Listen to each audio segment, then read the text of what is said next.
Ba fa wai kusanta ko neman bayar da kai bori ya hau ba.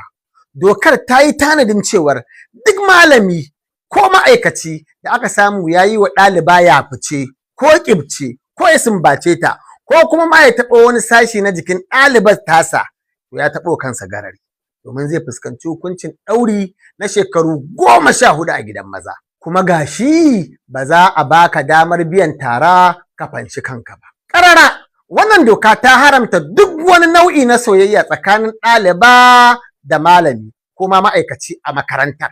Kai hatta ga ɗalibai masu shirin neman admission ma dokar ta haramta wa lecturer ya buƙaci ƙulla alaƙar soyayya da ita balle har a zo ana neman mika kai wai bori ya hau. Ba a nan ƙudurin dokar ya tsaya ba domin ko irin busar nan da ake yi a tafin hannu da nufin aikawa masoyi ko masoyiya yanzu haramun ne tsakanin lecturer da student.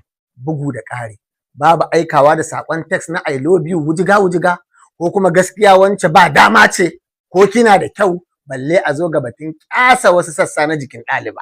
Duk wannan dokar ta ce haram giya gidan lima. Haka zalika wannan doka ta haramta musayar hotuna ko faifan bidiyo da yake alamta soyayya tsakanin malami da ɗalibi ko ɗaliba. Babu text irin na ana ahubbiki hubban shadida ko da Hausa ko da Fulatanci ko kuma I love you ta Turawa kai ko ma da wani irin yare ne an haramta shi tsakanin malama da ɗalibi ko malami da ɗaliba. Kuma fa bayan an hukunta malami ko malama da aka samu da irin wannan laifi an yi tanadin taron naira miliyan 5 kan makarantarsa matuƙar an samu makarantar ta yi yunƙurin sakai maganar ko baiwa malamin kariya.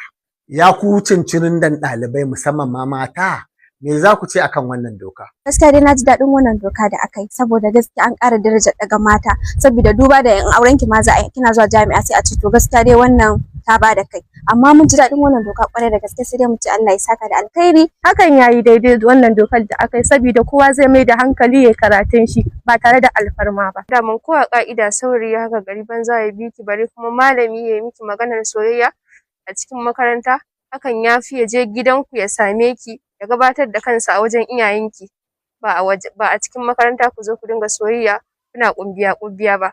Na ji daɗi sosai gaskiya da aka saka wannan doka.